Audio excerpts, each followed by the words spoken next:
Hey, good morning again. It's me, your Texas favorite Texas trucker. I'm gonna roll this morning with these videos.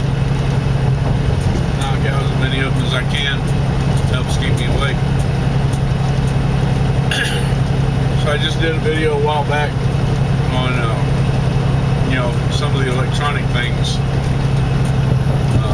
that you use as a trucker, whether you should take them or not, whether you train or whether you should expect to use them. So along that same line, I want to talk about keep left onto I-80 East, then keep right. Things that you can expect from your trainer, okay? And some of the things that your trainer is going to expect of you. Every trainer is different, just like every student is going to be different. Keep right onto I-80. But the trainer has some specific things that he should be teaching you, and you have a right to expect that he does so. All right.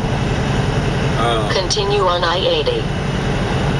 You also should have the right to be treated like a human being and not like a piece of garbage.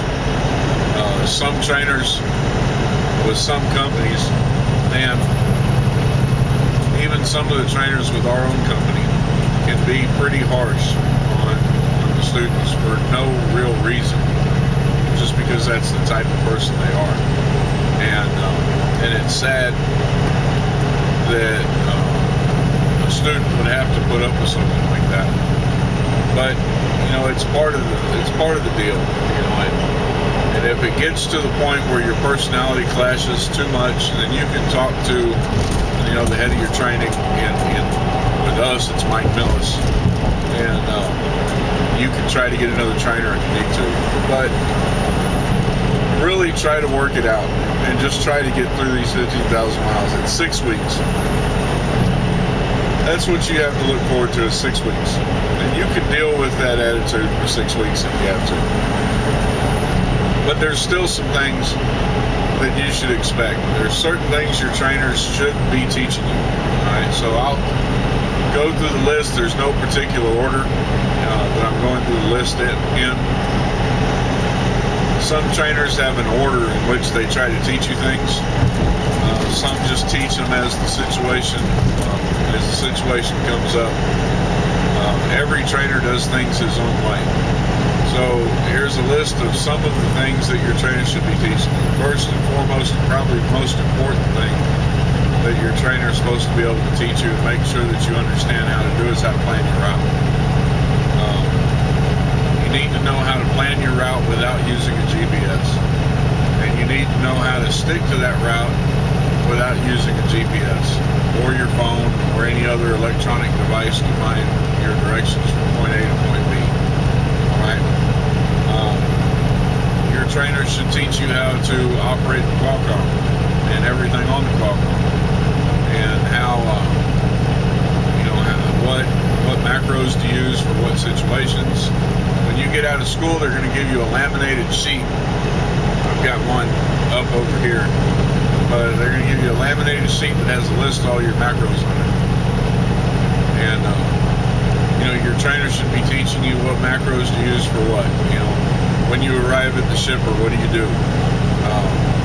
When you prepare to pick up your load, what do you do?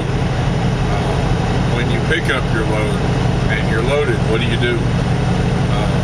There's steps that you go through for each of those things. Some of them on the Qualcomm, some of them, dealing with the shipper itself, some of them dealing with the truck and the trailer. But there's things that you're supposed to be doing, for each of these steps, and your trainer should be making sure that you know those things. Okay, you pick up a load. I've heard some strange things from different people on how to determine whether or not your load is legal or not. But your trainer should teach you how to slide your tandems and how to determine where to put your tandems to make your load legal, right? difference in the different types of trailers that we have. You know, which our trailers are only different based on years. They should be teaching you how to,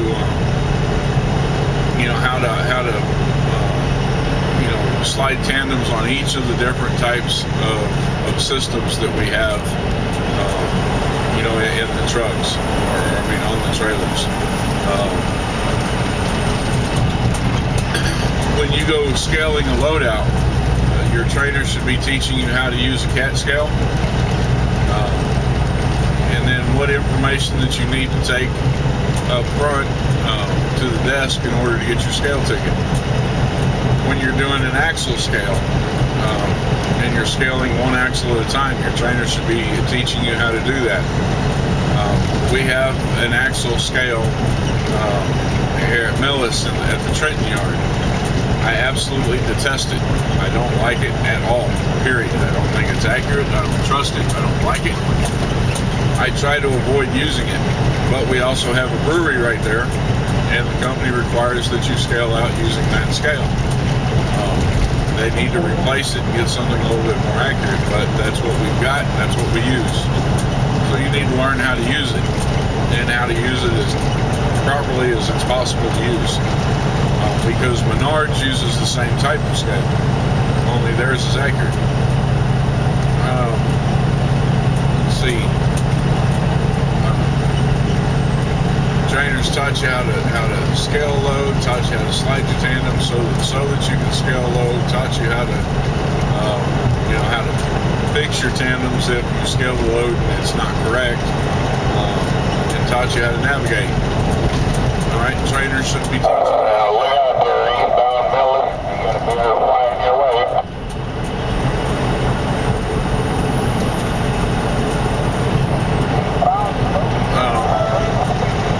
It sounded like he was talking to me there for a second. I'm not sure what he's talking about. Anyway,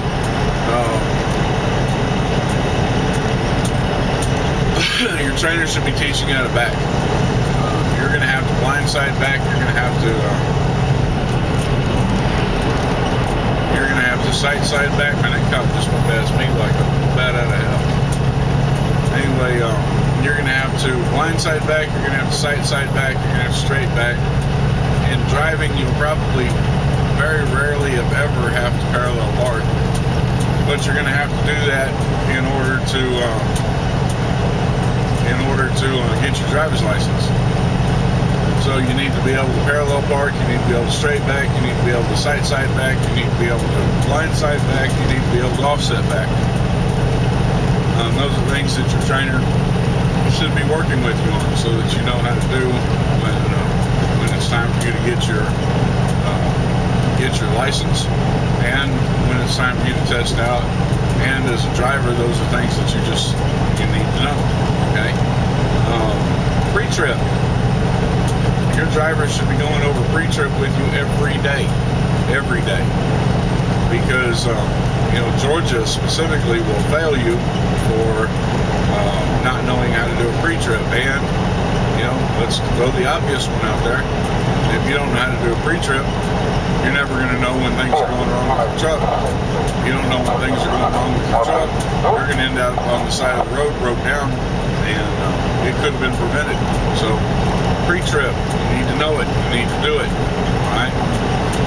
Your trainer should be working with you on it.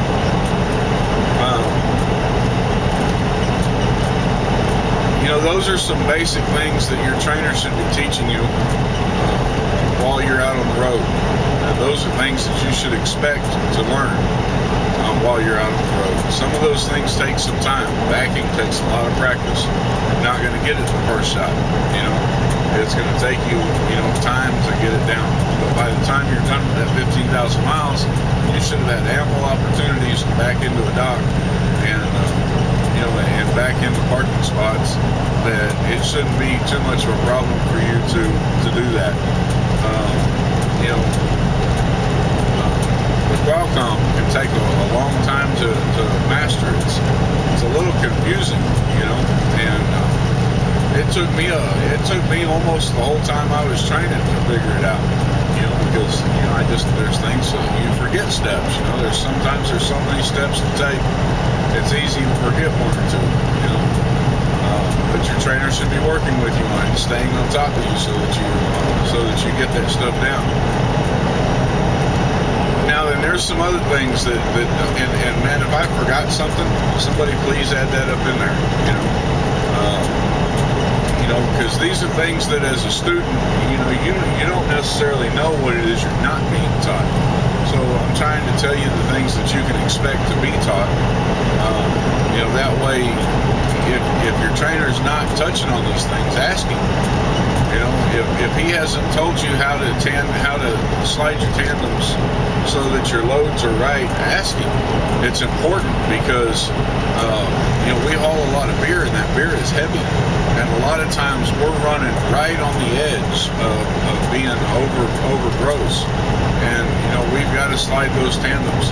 If you've been watching my videos, you'll remember a while back I was at a distribution center, and I was overweight on my tandems, on my trailer tandems, and I couldn't get it to scale out because the trailer was loaded wrong. All right, you have to know how to do that, because if you walk out of there, you drive off that lot like that, you're responsible for it. Our company doesn't pay your overweight tickets. Our company expects you to be able to scale a load and not be overweight, right? And if you're overweight, they expect you to make the shipper, reload your stuff so that you're not overweight.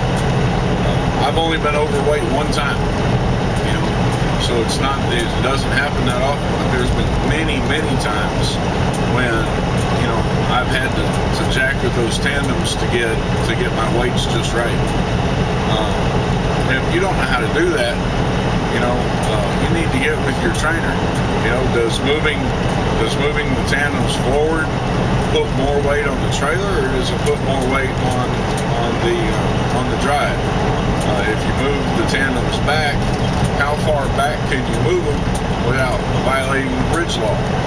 Those are things that your trainer should be working with you on. But there's other things that don't have anything at all to do with the plow time or driving itself that your trainer should be teaching you. All right. One of those things is how to make money as a truck driver. Sadly enough, it's one of the things that trainers really rarely go over. My trainer didn't go over. He didn't tell me what to do to make money. He didn't tell me how to get miles. I learned that from other drivers. I learned that from talking to other people and having them, break it down to me and tell me, how I needed to run in order to make the miles that I'm making, and I'm doing it and I'm making it. But my trainer should have been telling me that. Your trainer should be telling you, how do you make miles? How do you get these miles? If you're not making good miles while you're on the truck with the trainer, then you've really got to evaluate how you're going to run. I'm not going to say your trainer's no good. He may not care about getting a lot of miles, right? But you need to, as much as possible, get your trainer to explain to you how it works in the trucking industry so that you can make the most miles and make the most out of what your Qualcomm's making you do. All right. Another thing that your trainer should be teaching you is how to cook out of the truck, how to eat. Eating out of these truck stops can cost you $200 a week easy, without even thinking about it. You can blow $200 in no time eating out of these truck stops. So, how do you cook in a truck and make money last? How do you pinch pennies, so that you're not wasting everything that you're making, just surviving out here? That's something your trainer ought to be teaching you. The rewards programs with the different truck stops. That's something your trainer should be going over with you about. How do you save up those points? How do you get those points to stack? What do you use the points for? When do you choose one fuel stop over another fuel stop? Or where are the best places to stop? Which ones have the best restaurants in case you do want to eat out? Where are you pretty much always guaranteed to find parking at? Where are some secret spots, you know, that he may use to park at when he's in those areas. You know, where are some areas that you can kind of bookmark, or you can kind of remember, you know, that you can go to and you can be guaranteed a safe spot to park, you know, when you're running low on time, on hours, you know, stuff like that. Those are things that your trainer should just be sharing with you from his own experience. You know, what routes are good routes and what routes are bad routes. Not just, you know, well, I go this route because I like this route, but why? You know, why is it that you like that route? Why is that route better than the next route? You know, what's the difference in it? You know, and maybe it is just a personal preference and nothing more than that. You know, in which case you can, you know, go back to doing things your own way once you're in your own truck. How to inspect a truck when you first get it? Okay, what kind of things do you look for when you're doing your first truck inspection? Because when you do your first truck inspection, you're not just doing a pre-trip, you're doing a full inspection. And that's things that your trainer should be teaching. 357. How do you determine when a tire is a retread? You know, how do you know when a tire is a recap as opposed to a regular tire? You know, things like that. You know, those are things that your trainer should be teaching you. Because these are things that you need to know, you know, when you're out on the road by yourself. And so those are just the things that you know, you can expect out of your trainer. Okay, some things your trainer can expect out of you. Your trainer's going to expect you to do what you're supposed to do all the time. Period. You know, it's that simple. He's not there to babysit you. You know, he's there to teach you. He's not there to babysit you. So, you know, you need to know how long it's going to take you to get from pickup to delivery, and you need to be able to figure out where you have to stop on that route, and you need to figure out what time you need to get up in the morning. If your trainer's waking you up in the morning to start driving, you've already screwed up. Your trainer should never have to wake you up to get out and do your pre-trip and take care of your business. You should be on the ball with that. You should be getting up, taking care of your business. You know, you should be making sure everything's done on time every time. You know, your trainer should expect you to be willing to run hard. You know, you're not going to get paid mileage while you're training. In training, you get paid daily, and you only have to drive for 4 hours to get that daily pay. But your driver shouldn't, your trainer shouldn't expect you to just drive 4 hours, and you shouldn't expect to just drive 4 hours. You should be willing and ready to run 11 hours a day, you know, or as much as close to that as possible. You know, that's what you should be willing to run, because nobody's going to hold your hand out here. You know, so your trainer should expect you to give 100%, be willing to run all day long, every day. You know, your trainer should expect you to admit your mistakes. You know, if you make a mistake, admit it. You know, take his criticism, even if it's not given in the proper way. Take his criticism, think about what you did, try not to do it again the next time. Okay? Everybody's going to make mistakes, and your trainer's going to expect that you're going to make some mistakes. Your trainer may expect that you may actually hit something and do some damage. All right? The thing is that you have to learn from those mistakes, right? And you can't make them again. All right? When you're backing, you know, goal. Everybody in the trucking industry talks about goal. Get out and look. GOAL. Get out and look. We have stickers on our windows that say goal. Get out and look.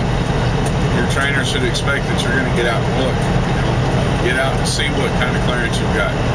Okay, so truckers in the truck stop may get a little impatient with you. All right, they may even talk a little bit of trash about you on the CB. You know, ignore them. Just do your thing. It's better to get out and look and be safe than to run into a $150,000 truck. You know, so get out and look. Your trainer's going to expect you to give 100%. That's the bottom line. Listen to what he says. Take his criticism, you know, even if you don't like it. You know, Get out and look when you back up. Be careful about your surroundings. Know your route. Know your stops. And you know, if you do all that and you don't step on toes, you're gonna do just fine. All right. So that's it for this video. Y'all take care and peace out.